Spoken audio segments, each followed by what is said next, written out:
윤석열 대통령이 이재명 대표를 계속 죽이려고 그랬어요. 검찰권을 동원해서 정치 현장에서 말살 내버리려고 했어요. 민주당에서 누군가가 대통령이 되어가지고 그대로 해줬으면 좋겠어요. 윤 대통령이 이재명 대표에게 한 것처럼 야당이 될 거 아니에요. 국힘당은 야당의 주요 인사들, 대통령 후보가 됐던 사람들의 모든 생활을 탈탈 털어서 우리 시장님 같으면 관용차 사용 내역이라든가 법인카드 사용 실적이라든가 싹 다 뒤져서 무죄가 나건 유죄가 나건 상관없이 기소할 수 있는 모든 것을 다 기소해서 일주일에 3번, 4번씩 법정에 출입하게 만들고 그 사람을 향해서 저거 봐.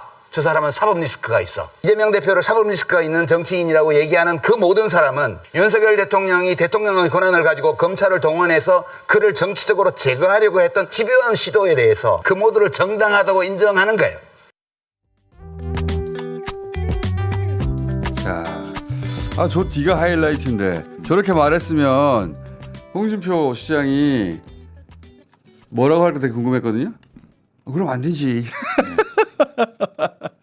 근데 그렇게 해왔잖아. 그러니까. 그리고 그렇게 해온 대통령을 다 지지했잖아, 자기들이. 그러니까. 왜 자기들은 당하면 안 돼? 근데 홍준표 대구시장도 그렇고 국민의힘 대응이 박근혜 때와는 완전히 달라요. 예. 그때는 내란과 지금 비교해보면 비교도 안 되는 뇌물죄였는데 국정농단에는 죄는 따로 없으니까 그때는 잘못했다 살려는 달라 이 정도 스탠스였거든요. 근데 지금은 이 어마어마한 내란을 저질러 놓고도 군의 중간 간부들이 어차피 내 지시를 따르지 않을 걸 알았어. 의원이 아니야 요원이야 이런 머저리 같은 말을 하는데 동시에 법원을 부셔버리고 헌재 판결 나도 우리는 안 따를 거 인정하지 않아. 왜 이렇게까지 하는 걸까요?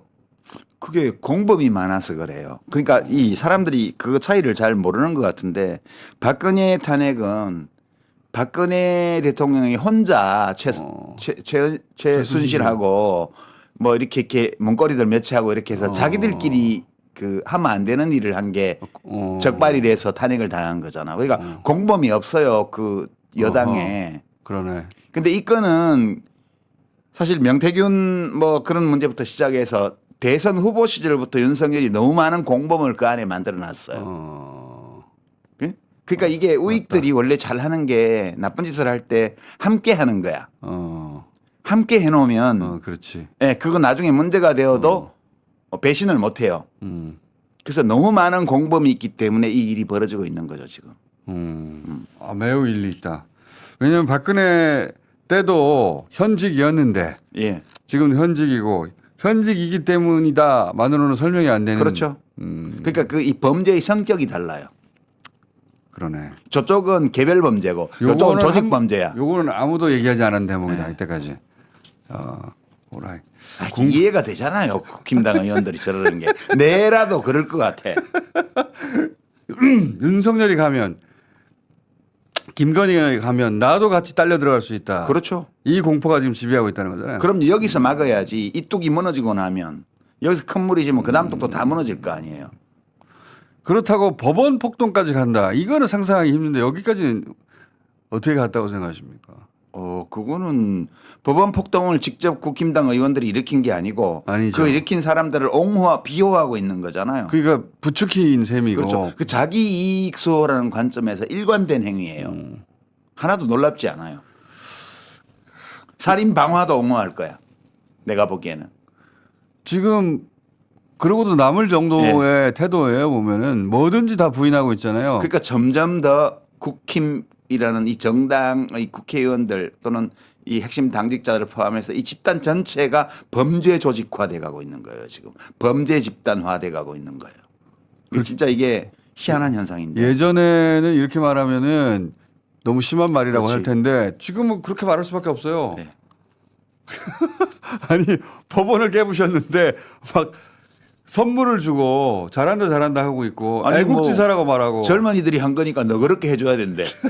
그러면 10대 20대만 모아갖고 그냥 국힘 쳐들어가서 당사자 때려부셔도 그러면 봐줄 거야? 야. 말이 되는 얘기를 해야지. 이 자들은 정말 윤석열의 복귀를 원할까요? 아니죠. 아니죠. 복귀 못한다는 거 알아요. 그러니까 더 그러는 거 아니에요 네. 지금. 네. 그렇지만 최선을 다해서 이렇게 해야 윤석열 혼자 잡혀가는 걸로 끝나지. 잘못하면 특검이고 뭐고 이래가지고 여파가 계속 오면 자기들이 연루돼 있는 조직범죄까지 다 드러날지 모르잖아. 그리고 이렇게 해야 바로 이어질 대선에서 지지자들이 계속 흩어지지 않고 그들을 끌고 갈 수 있다 이렇게 생각하는 것 같아요. 그렇죠. 그래야 이제 요 100 몇 개의 의석을 가지고 이제 계속 저항할 수가 있죠, 국회에서.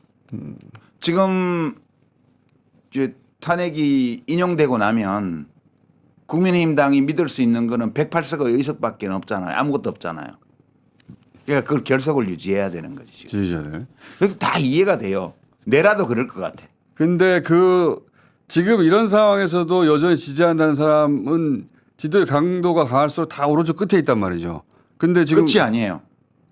내가 보기에는 한 25% 돼요. 그러니까 이 오른쪽 끝에 있던 사람들이 점점 커지는 거 아닙니까? 극우화가 되고 있는 거지 말하자면. 그 과정은 이미 상당 기간 동안 진행돼 버렸다. 예. 그러니까 지금 그 전에 돌이켜 보면 박근혜 대통령 시절에 콘크리트 지지층이란 말이 유행했잖아요. 그걸 35%로 봤어요. 각종 선거나 여론조사에서 나타나는 무슨 일이 거 있어도 지지하는. 예. 근데 그게 그 국정농단과 탄핵을 거치면서 많이 무너진 것 같지만 5% 무너졌습니다. 5%. 조금 줄었어요. 맞아요. 예, 5% 무너진 게 그 탄핵 전과 탄핵 후에 국회의원 의석수의 차이를 갖고 온 거예요. 원래는 123대 122였어요. 2016년 총선 때. 맞아요. 지지율은 차이가 없었고요. 한석 차이에서 한석. 지지율은 그 비례대표 지지율은 그 당시 국힘의 전신인 정당이 조금 더 높았고요. 맞아요. 그리고 국민의힘 당이 중간에 국민의당이 중간에 국민의당, 있었고. 안철수. 123대 122로 한석 차이로 됐는데. 문재인 당대표 시절. 예, 이 국정농단 사태를 겪고 나서 5% 차이로 벌어지면서 이 비례대표 득표율이 네. 그러면서 이제 그 180석을 민주당이 하게 된 거거든요. 그렇죠. 지난 그리고 이제 그 구조가 지금 계속되어 왔다가 지금 이번 총선에서 작년 총선에서 또 확인이 됐고 네. 그리고 지금 이 사태의 이제 여론조사 데이터를 가만히 들여다보면 5% 정도 더 줄어든 것 같아요. 실제로 줄어들었고. 예, 그래서 한 25%로 봅니다. 그러니까 윤석열 말을 믿을 수 있어라고 주장하고 실제 믿건 안 믿건 상관없이 그렇게 우기고 나가는 그런 정서적인 어떤 지적인 상태에 있는 유권자 집단이 전체의 25%. 콘크리트라고 할 수 있는 게 25%. 예, 5% 깨졌다는 거는 대단한 거예요, 또 이게. 대단한 거죠. 예. 5%는 뭐 거의 모든 선거로 좌우지할 수 있는데.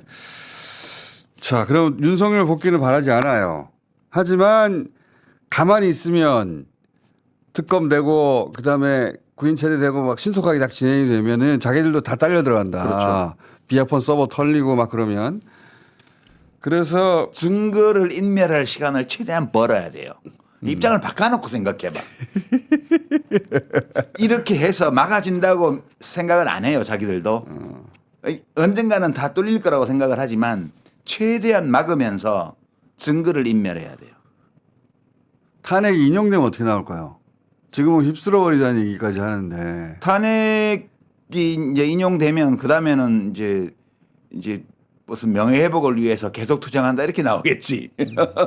아니 이게 이 구속영장 집행되니까 바로 법원 쳐들어갔잖아요. 예.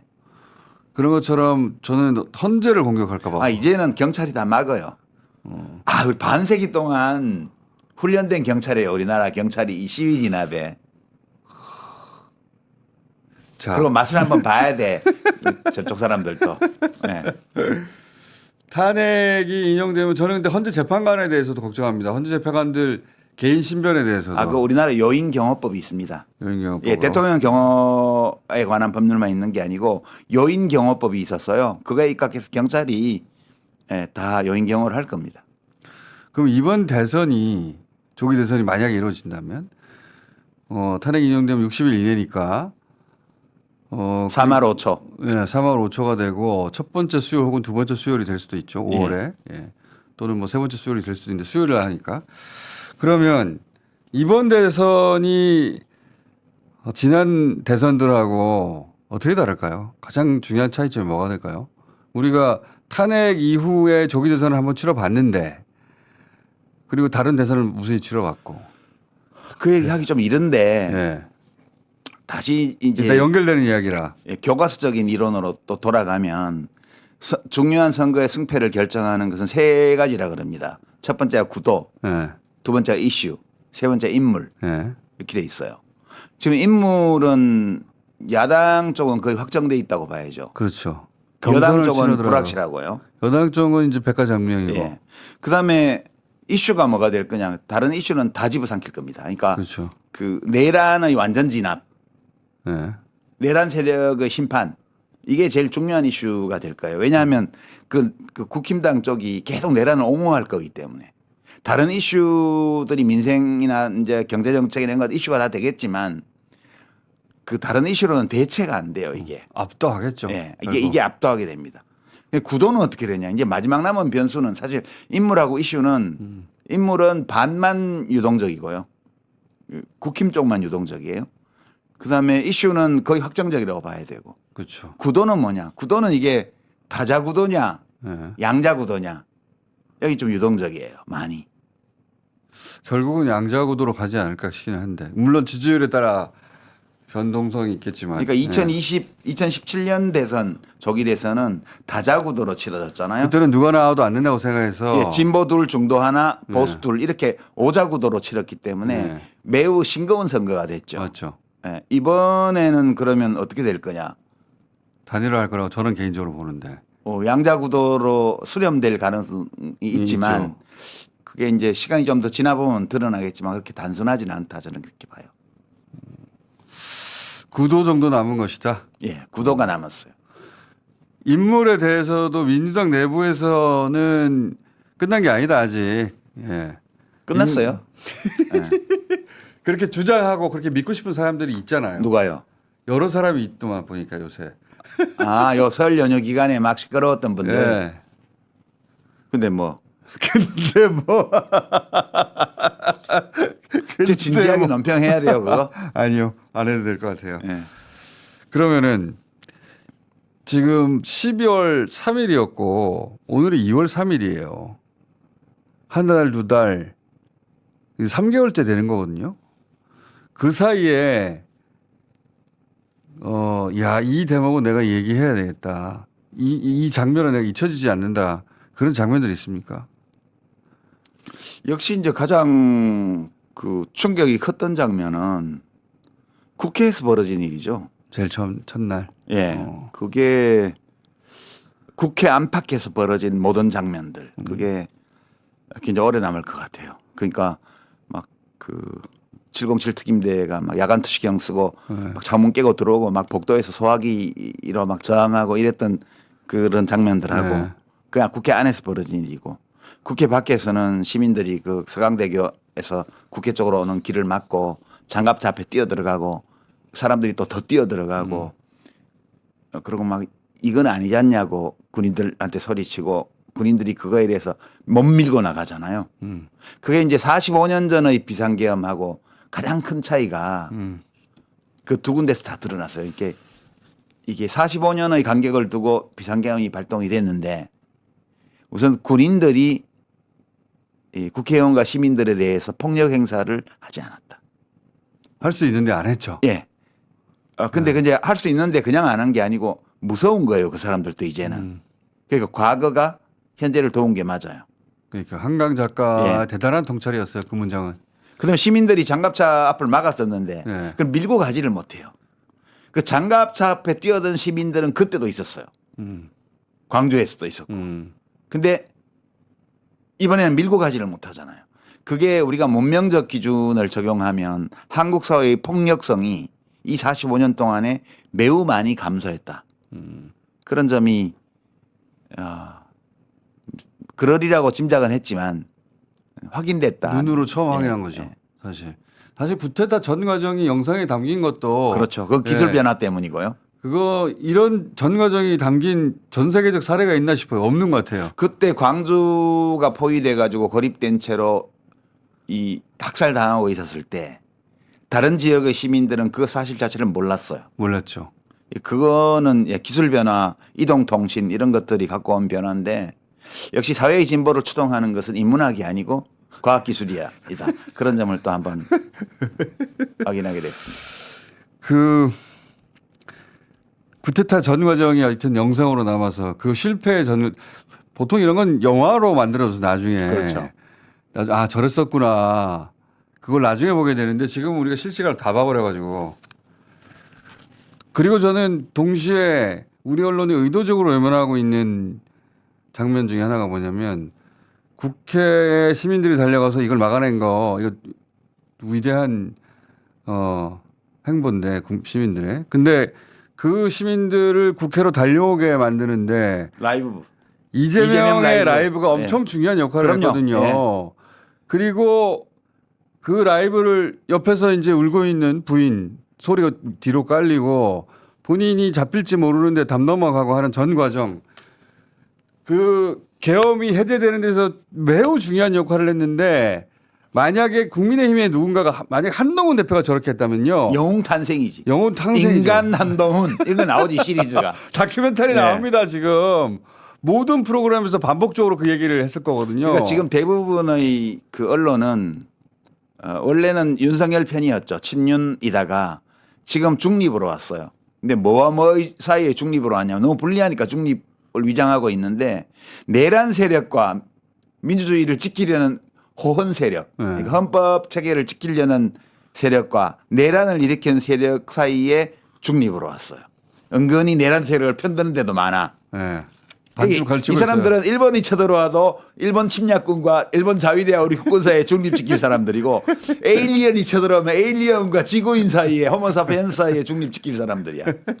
이게 진짜 웃기는 거예요. 그리고 예. 이재명 대표가 그날 한 행위들에 대한 가치 평가를 의도적으로 거의 모든 언론이 외면하거든요. 저 이거 부당하다고 봅니다. 그러니까 이 지금 최근 여론조사 이상하게 국힘 쪽이 많이 나오는 이런 여론조사에서도 후보를 넣고 조사를 하면 이재명 대표가 압도적이잖아요. 그렇죠. 이게 왜 이런 현상이 빚어지냐 하면 실제로 이 위기 관리 능력, 위기 대처 능력을 보여준 거잖아요. 보여준 거죠. 예, 처음에는 네. 일 잘하는 시장, 일 잘하는 도지사 이래서 업무 능력으로 평상시 평화시의 업무 능력으로 자신을 어필해서 인정을 받은 그 정치인이에요. 그러고 나서 그다음에 칼로 테러를 당하고 법정으로 끌려다니고 이 순환을 받으면서 새로운 서사가 덧붙여져서 또 지지층이 한 겹 더 생겼고요. 이번 내란 사태를 거치면서 미리 감지했고 대비했고 미리 감지했죠. 그다음에 신속하고 결단력 있게 행동했고 그리고 내란을 제압했어요. 그때 제압하고 있고. 저는 그 심정을 알거든요. 우리 유시현 작가는 옆집으로 도망가가지고 심정을 잘 모르겠지만 아 우리는 야인이니까 그렇지. 그 국회의원이고 야당 대표는 국회로 가는 게 최고 안전한 거예요. 그것도 그렇지만 그 국회에 한편으로는 본회의장을 점거하고 있을 수도 있잖아요. 그렇죠. 그러면 바로 잡히고 죽는 거예요. 그러니까 죽을 수도 있고 살 수도 있는데 자기가 할 일은 이거이기 때문에 하는 거거든요. 그게 위기 대처 능력이에요. 그렇죠. 예. 그 결단이죠. 그렇죠. 그리고 가장 먼저 달려간 사람 중에 하나고 그 생방송하며 시민들이 나와서 국회를 막아야 이게 막아지겠다는 판단을 그 순간에 한 거잖아요. 그렇죠. 언론은 이걸 철저히 무시하고 있지만 철저히 그래도 무시하고 시민들은 있죠. 알아요. 왜냐? 뉴스공장에서 얘기해 주거든. 그러니까 저희만 왜 이 얘기를 하냐. 이거는 부당한 겁니다. 우리가 시민들이 달려간 것에 대해서 위대한 칭송을 하는 건 마땅한 것이고 신속한 해제를 한 국회 잘했다고 야당도 칭찬받아 마땅한 거지만 그 최전선에서 라이브를 켜고 시민들 오게 만든 그 역할 대단히 중요한 역할을 그럼요. 예. 객관적으로 했고 그건 평가받아야 되는데 왜 당연히. 모른 척 하냐고. 근데 모른 척하는 게 아니라 애써 무시하고 있죠. 저는 진짜 이건 부당하다고 봐요. 이재명을 제외한 그 어떤 정치인이 그렇게 했어도 지금 저 하늘 위로 올라가 있을 거거든요. 한동훈 했으면 왜냐하면 언론도 지금 공범이 돼 있어요. 이재명에 대한 그 이재명 사냥, 윤석열이 자행했던 검찰권을 동원한 이재명 사냥 이거를 전부 다 같이 했잖아요. 대부분이 같이 했죠. 같이 했기 때문에 공범 의식이 있어요. 그러니까 예, 그래서 이재명은 어떤 경우에도 칼에 목이 찔려도 별거 아닌 것처럼 헬기 탔다고 비난하고 이 짓들을 하고 있는 거예요. 지금. 헬기 탔다고 비난하는 언론이 반드시 있을 텐데 그러면 그건 아니라고 말해줘야 되거든요. 그건 아니니까 예. 말해주지 굳이 나서서 말해주지 않아요. 아, 예, 그렇죠. 굳이 나서서 나도 아닌 거 아는데 굳이 뭐 기사까지 써야 되냐? 원래 이지매 할 때 일진들이 와서 어떤 애를 부당하게 괴롭히면 옆에서 나서서 그거를 말려주고 막아줘야 되잖아요. 근데 그렇게 하지 않아요. 왜냐? 자기들은 정치 싸움에는 중립을 지켜야 되니까. 저는 그 언론의 여러 가지 행태 중에 그 직업적인 특성을 이해하는 그런 관점을 내가 평상시 유지하는데 그래 그럴 수 있어 그럴 수 있어. 근데 이재명 대표에 대한 태도는 대단히 비겁하고 야비해요. 그 윤석열이 사방을 다 공범으로 만들어놨다니까. 그것도 맞는 말이에요. 예. 그 언론도 상당 정도 이재명에 대해서는 공범이 맞아요. 언론은 심리적 공범이에요. 예. 네. 자기들이 조국에 대해서도 마찬가지거든요. 마찬가지죠. 예. 그때도 공범이었기 때문에 분명히 아닌데도 아니라고 말을 안 해줘요. 그 저는 조국 이제 관련해서는. 지난 몇 년간 제일 끔찍했던 장면은 그 조국 씨가 그 당시 민정수석 법무부 장관으로 막 기소되고 이럴 때 그 집 앞에서 그 음식 배달하는 오토바이를 짜장면. 붙들고 기자들이 그렇지. 막 하던 그거는요. 예. 그 넷플릭스 드라마 지옥 거기에 화살촉들이 있잖아요. 딱 그걸 떠올리게 하는 장면이에요. 살 뜯어 먹는 거죠. 예. 예. 끔찍합니다. 지금 생각해도 너무너무 끔찍한 장면이고 제가 지난 한 10여 년 세상을 본 장면 중에 가장 참혹하고 끔찍하고 기억하기 싫고 무서운 장면이에요. 그게. 살 좀 뜯어 먹는 거예요. 아, 이거 죽었구나 먹잇감이구나 하고 살 좀 뜯어 먹는 건데 이재명 대표가 뭐 잘한 것도 있고 잘못한 것도 있고 여러 가지 비판도 할 수 있지만 적어도 계엄 얘기할 때 그 라이브를 켜고 시민들을 오라고 하고 그 100만의 구독자가 있는 상황에서 그들 중 일부가 국회로 달려왔고 세계적으로 히트친 영상이에요. 그거. 야 너네 이거 봤어? 사우스 코리아에 이거 그러니까. 야당 대표가 지금 라이브 켜고 지금 담 넘어가고 있어 뭐 이런 거요. 그걸 평가를 안 해줘. 저는 이제 한 달 정도 지나면 할 줄 알았거든요. 아, 안 하더라고. 지금도 안 하고 안 해요. 앞으로도 안 할 거예요. 왜냐하면 이제 진보 성향의 언론은 절대 권력자를 칭찬하지 않아요. 보수 성향 소위 자칭 중도 또는 뭐 우리가 보기엔 객관적으로는 보수 성향 또는 극우 언론들은 자기 편 권력자는 엄청 핥아주고 그렇게 해요. 그게 세상의 불균형이죠. 지금 우리가 보고 있는. 자, 이건 또 어떻게 생각하십니까? 최근에 이제 키세스탄 그 2030 여성들이 탄핵 찬성 집회를 주도하다시피 하고 있거든요. 그리고 남태령 같은 데서 보면은 와 완전히 다르구나. 다른 세대가 탄생했다. 감탄도 하게 되고 아 이 세대가 다음 세대를 이끌겠구나 그런 생각도 하게 되는데 또 한편 이 서부지법대 보면요. 20대 남성들이 여기 대가 등장합니다. 그리고 저희가 여론조사를 해보면 20대 남성은 70대하고 유일하게 싱크가 돼 있는 정치 그 세대예요. 20대 남성만 그래요. 이거 왜 이렇게 됐을까요? 그거 되게 얘기하면 화낼 텐데. 아니 이걸 본격적으로 얘기하자는 건 아니고요. 네. 본격적으로 이걸 가지고 주제를 삼으려면 사실 여러 전문가들과 함께 한참 얘기해야 될 텐데 지금 얘기했던 논평 수준으로 짧게 얘기하자면 그냥 이거는 한국 특유의 현상은 아니고 글로벌한 현상이라고 그건 저는 맞아요. 봐요. 예. 그러니까 이게 이제 문명 전환의 어떤 그 증상 같은 거예요. 문명적 전환의 증상이라고요. 그러니까 이게 저는 이제 이 사회 변화의 기저에 기술 변화가 기본 동력을 제공한다고 보는 이게 입장인데 우리나라만 아니라고 하는 것을 약간만 보충하고 넘어가자면 20대 남성의 보수는 전 세계적입니다. 전 세계적이에요. 예.